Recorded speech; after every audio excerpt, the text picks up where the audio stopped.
अच्छा ये क्या है सबका साथ? अच्छा ये बेटा क्या जानेगा?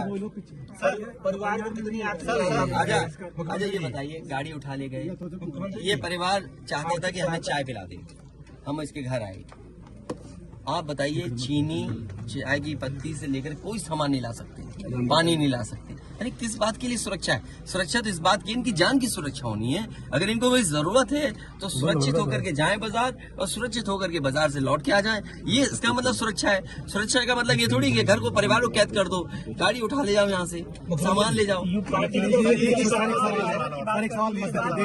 देखो मध्य प्रदेश का भी मत पूछो, मैं आपसे कह रहा हूँ नहीं कोई आर्थिक सहायता नहीं। ये परिवार अगर पढ़ेगा लिखेगा, जो पढ़ाई करना चाहेगा, जो मदद करेगा मैं करूंगा। इस परिवार की हम मदद करेंगे और मैं सरकार से कहूंगा कि अगर वो सरकार मदद करती है तो दोनों परिवार की मदद करें। सर जो इंडिया गठबंधन में मध्य प्रदेश सरकार की तरफ से ये कहा जा रहा है कि न्याय हो रहा है, मगर यहाँ साफ साफ दिख रहा है जातिवाद हो रहा है। इसको किस तरीके से देखते हैं? सबका विकास की बात, इसीलिए मैंने कहा, देखिए योगी की सबसे बड़ी परिभाषा यही है, जो दूसरे का दुख अपना दुख समझे। मुख्यमंत्री जी को किसी के साथ भेदभाव नहीं करना चाहिए अगर वो मुख्यमंत्री उत्तर प्रदेश के हैं, और किसी भी घटना से राजनीतिक लाभ नहीं लेना चाहिए। अगर इस सरकार ने न्याय दिया होता, न्याय पहले दिन से देना शुरू किया होता, तो शायद हम लोगों पे भी दबाव नहीं बनता कि हम आते हो घर परिवार के लोगों से मिलते आकर। सर कांग्रेस के लोग कह रहे हैं कि आप बीजेपी को फायदा पहुंचाना चाहते हैं मध्य प्रदेश। देखिए सुनिए, ये बात भी कांग्रेस के मुंह से अच्छी नहीं लगती। सर यूपी में बदला लेंगे उसका? नहीं बदला की बात मत करो।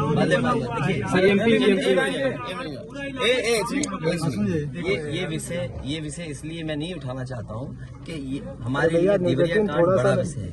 इंडिया न्यूज और न्याय में संतुलन हो, थोड़ा सा आईडी नीचे, न्याय में संतुलन हो, ये सरकार की जिम्मेदारी है। देवरिया कांड मैंने पहले से कहा, ये समाज के लिए और मनोविज्ञान के लिए ये बड़ी चीज है कि आप समझें कि अगर आप एक परिवार के साथ घटना होती है तो दूसरे परिवार का मनोविज्ञान क्या होता होगा। और ये डीएम ने खुद कहा कि ये रिटेलिएशन में घटना हुई है, और शासन प्रशासन के लिए और न्याय के लिए ये बड़ी जिम्मेदारी है। भाई शासन प्रशासन और न्यायालय के लिए क्या मामूली बात है? आज तक पता नहीं है कि घटना कैसे हुई। पहली, प्रेम यादव को किसने बुलाया? प्रेम यादव वहाँ कैसे पहुंच गए मोटरसाइकिल से? उन्होंने कभी जमीन ली, उनका भाई बेच रहा है। अब परिवार की बातें क्या मैं बोलूंगा जो मैं जानता हूँ, या आप जो जानते हैं, जो आप जानते हैं कि भाई परिवार जो था अगर जमीन बेच रहा है, एक भाई ने बेच दी जमीन, इन बातों को मैं कहूँ कि वो परिवार अपने भाइयों के साथ कैसा व्यवहार करता था, ये बातें मैं कहूँगा क्या? ये सब आप जानते हो। इसलिए मैं आपसे भी उम्मीद करता हूँ लोकतंत्र तभी मजबूत होगा जब न्याय मिलेगा, और न्याय की भावना होती सरकार की तो खेतों में इतना कार्यकर्ता नेता नहीं दिखाई देता।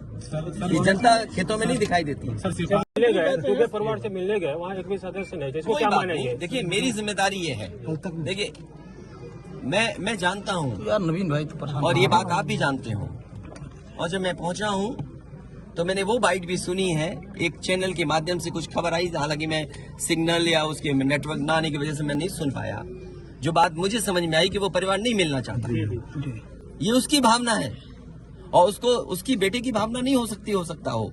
कुछ ऐसे नेता हैं जो उसको समझा रहे होंगे कि तुम मत मिलना, तुम उनको नीचा दिखा दो, अपमानित कर दो।